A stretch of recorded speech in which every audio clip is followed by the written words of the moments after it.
Okay, Oscar fans, who's going to win Best Actor this year? I'm not sure I know, but I think Pete Hammond of Deadline Hollywood might know. I'm Tom O'Neill of Gold Derby, and here are the current odds for that race among the 28 experts we have at the site. Casey Affleck is leading by a mile. He's got 18 of the 28 experts picking him to win. Denzel is in second place with 9 of our experts.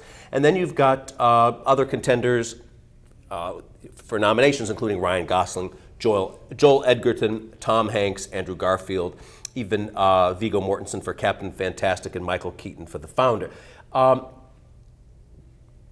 Is Casey Affleck so far out front nobody could catch him? I think there's an opportunity for Denzel, for example, to enter that Jack Nicholson pantheon of 3. Definitely.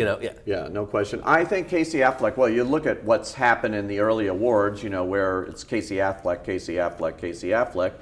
Actually, the LA film critics voted for Adam Driver, which I thought was refreshing because I loved Adam Driver in Patterson. It's a deadpan, very deceptively simple looking, but not performance. And I was happy to see that recognition there. Casey came in second there. But otherwise, Casey has swept the board in terms of a lot of these early awards. So I think that he's definitely got to be looked at as a front runner. So I think Gold Derby's probably showing that. But I think 9 votes you have for Denzel. Yeah. I think that's impressive. And particularly a guy who's already got 2 Oscars, and this movie's coming out a little later than the other ones. And he directed it. We know the Actors Branch loves that. And we have not seen a guy direct himself to a Best Actor Oscar since Laurence Olivier with Hamlet. So, back in the 40s, right? Yeah, we haven't seen that happen. So that could be... That's a good stat, Pete. See, you're always good at this stuff. That one I didn't know. That's a good one there. That could be good, right? Yeah. And so I think that we've had a lot of actors, turn directors, but not one that's actually directed himself to an Oscar and in that acting category. And so I think that it's interesting to look at Denzel here and to see how Fences builds. Again, we're looking at a movie that has yet to open to the public. Paramount just announced... Well, we've seen it. It's very strong. It's very strong, and Paramount just announced a couple of days ago they've now moved it back. It's been, zigzagging back and forth. They were going to open it cold on Christmas Day everywhere, but then they were going to do a limited opening on December 16th because of the award stuff. Then they went back to the Christmas Day, and now they're back to December 16th. So they are looking at the acclaim and stuff and trying to build it up. They need to do that early because, this race is starting to cement a little bit because of all the attention Casey, and I think that they looked at that. I think they looked at what Casey was winning in these early awards. Coming out early, and they need to. I think they definitely, to get a call from them this week and saying, we're looking at all the acclaim for Fences, and I'm also thinking, and you're looking at all the acclaim for Casey Affleck, and that might make them a little nervous here that you've got a runaway train, and so you've got to stop that train in the tracks, and that's what they are attempting to do with Fences. So I think that when you said, I know the answer here, I don't, honest to God. I think this race is somewhat fluid. I think the whole Best Actor race in terms of nominations is fluid. Usually, this is a race where we have way too many contenders. This year, we don't have We have 3 solid ones. Definite nominees, Casey, Denzel, and Ryan Gosling from La La Land. Those are definite nominees. And we're going to talk about the other 2 or 3 or 4 contenders in a second. Ryan Gosling, is he this year's Jean Dujardin? If La La Land is the artist, and both of us agree that it has a lot of strong parallels, including the fact that it's a Best Picture frontrunner, might be a Best Picture juggernaut all the way through. Yeah. If so, why are no Gold Derby experts saying that he's going to win? Is Emma Stone the equivalent of Jean Dujardin? And I think now that this thought occurs to me, that's more because she's has a more emotionally showy role. Yeah, Tom, I appreciate your Jean Dujardin comparisons, but it is total bullcrap. Right, it's the male lead of a feel-good movie about Hollywood. Jean Dujardin was silent. He didn't have any dialogue. What does that have to do with anything? He not only didn't sing, he didn't speak. He did. He had one word at the end. Look. Well, Ryan Gosling learned how to play jazz piano, even though that's not his piano that you hear on the soundtrack, but it could be. The guy dedicated, threw himself into that. He dances, he sings, he does it all.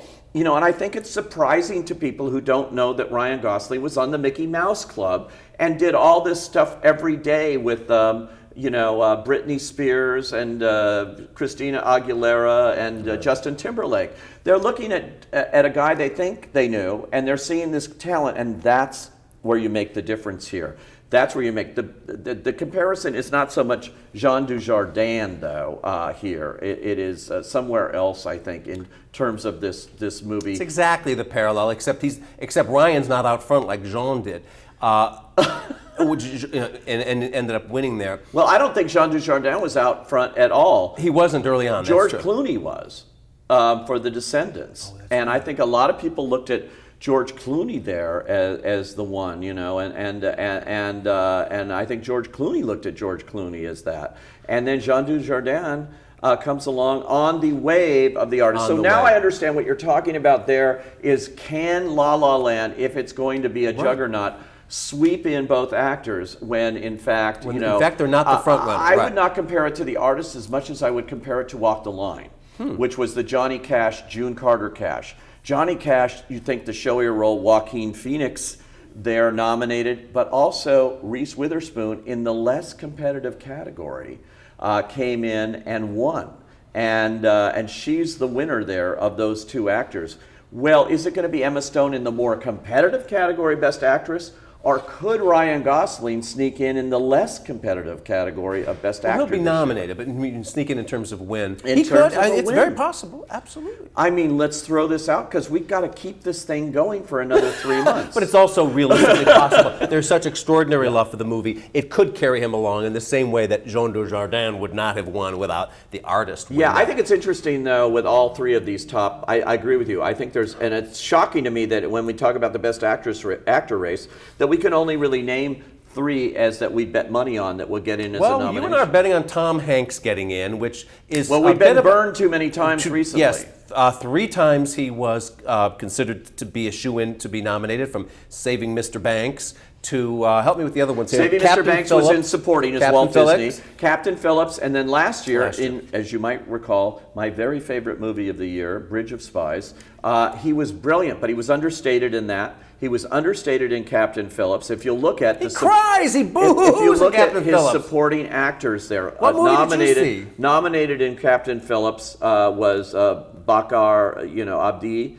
And he got nominated and sort of stole the thunder a little bit. And then last year, Mark Rylance stole the thunder all the way to winning an Oscar with Tom Hanks making him look so good, just as Tom Hanks made this actor who'd never been in front of a camera before, and Barkhad Abdi in Captain Phillips, making them all look so good, and they discounted Tom. And also, he'd won back-to-back, and I guess there was they felt like he's always good. He's been an Academy leader as an officer, a member of the Board of Governors, etc. It's surprising that he didn't get in the past just automatically. But you and I think Sully is special, don't we? I do. Well, I think there's less competition because I think when we're talking about Bridge of Spies and Captain Phillips, he would have been in had it not been impossible years for the lead actor category, and we knew that certain people were not going to make it in there. Robert Redford didn't make it in the same year Hanks didn't do on Captain Phillips.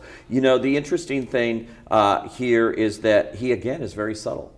It's a very understated performance, and sadly to me, and shockingly to me, the actors branch doesn't always recognize subtlety, and they should, because they're actors and they know how this is done, and they know how you make something look so simple it doesn't look like you're acting, that's a good thing. That used to be a good thing. Gregory Peck won an Academy Award over a much showier Peter O'Toole in Lawrence of Arabia, simply because he was full of dignity, like Hanks is on screen here. And that doesn't seem to be what plays so much anymore for the actor winners. It's always, last year, look at who won. It was Leonardo DiCaprio who finally won. A very deserved Oscar, but wrestling a bear was the big thing there, and and surviving the wilderness and that shoot. And so there was a lot of factors into that, but there were other performances there that year that were subtler, and they didn't come to fro. I thought Bryan Cranston was terrific in Trumbo. Didn't have a prayer against Leo. Sometimes it's your year, sometimes it's not. Is this Casey Affleck's year? I'm not sure. It might be. He's got the early momentum. Hanks. Yeah. All right, so let's say we're right. Hanks gets in. That fifth slot is the big mystery. The contenders include Andrew Garfield, who has 2 movies, of course, Hacksaw and Silence, and I think he's been around long enough that he's now being taken seriously, and this could really happen for him. But you talk about subtle performances that may be overlooked because they're subtle. In fourth place, we've got Joel Edgerton in Loving, which is a very understated performance. Yes. It's very subtle, and that's its power, of course. It's the power of it, but it's so understated, I know. and so it's on the bubble, Joel Edgerton. Yeah, and he may get in. And Ruth Negga, the combination of the two of them are terrific. I think if one gets in, the other can get in. She's in a tougher category in Best Actress, and he could definitely get in, no question about that. And we have Viggo Mortensen for Captain Fantastic. He was so great. I think this is the best thing Viggo Mortensen has ever done. I mean, and if they actually see this movie, and I'm sorry that it hasn't popped up more in the early game here, but I'm really hoping that people do remember Viggo Mortensen. I thought he was just terrific in this film. And then we've got Jake Gyllenhaal in Nocturnal Animals and Michael Keaton in The Founder. I don't think either one of them are happening in Really? this category this year. Both fine actors. Michael's, been around. If he didn't get nominated for Spotlight last year, he is not getting nominated for The Founder, which is a movie basically they're tossing out for a week, hoping to make it stick on the wall, and not even opening until January. It's not a movie that's going to be widely seen by the Academy. But Jake Gyllenhaal, let's talk about him. Nightcrawler was a big indie surprise a couple of years ago. It was fantastic. He did not get nominated for the Oscar. He was the best. But he got in some of the other awards, got nominated there, and was a contender. And it showed us, I think, what a serious performer he is, and of course in Nocturnal Animals he's really, really outstanding, but it has a kind of horror edge to it. He's good. I think it's more ensemble-y. I don't think he dominates the movie, in such a way. He's great. He's in, different aspects of it, but I don't see that movie pulling him in this race. I don't either, but I think he he's a really real should have contender. been nominated for Nightcrawler. If they want to make up for that, which they should, then they can nominate him here. That happens. Like Jimmy Stewart won an Academy Award for Best Actor for The Philadelphia Story the year after he didn't win for Mr. Smith Goes to Washington. So he wins for a frothy, classic comedy, but nevertheless a performance that is not the kind of thing you normally win for. It was a makeup Oscar for overlooking him in 1939. They do that all the time. I know they do. And, you left off somebody that I think is really good, and they're doing apparently they're doing an Oscar qualifying run, although they haven't announced a date yet, at least that I know of, is Matthew McConaughey in Gold. I think he's so good in this, and so does he. He is. he told me the other day on my new video series, The Actor's Side with Pete Hammond. Where can we see that, Pete? You can see that on Deadline. Oh, okay. Just go in and type in, The Actor's Side, and or go onto my little picture there on the right rail of the Deadline homepage and click it on and just scroll down and you'll find all my Actor's Side interviews with all these people we've been talking about. Matthew McConaughey said to me the other day, this is his favorite role he's ever done. Wow. And you know what? When I saw it, I thought the same thing. I thought, wow, Dallas Buyers Club, he lost all that weight and that was tough. Here he gains it all. He gained 40 pounds. He did a whole thing with his hair where he's balding. He's got different teeth. Okay, those are actors' tricks, but he pulls off a really great characterization here. And I think he deserves some attention for this role. I don't know that he'll get it because it's more of an audience kind of movie. It's a very interesting movie. And it's very tough to open one for a week and then open it at the end of January and hope that you're going to get something, make it stick. That strategy doesn't always work. But he's out there, and he's out there promoting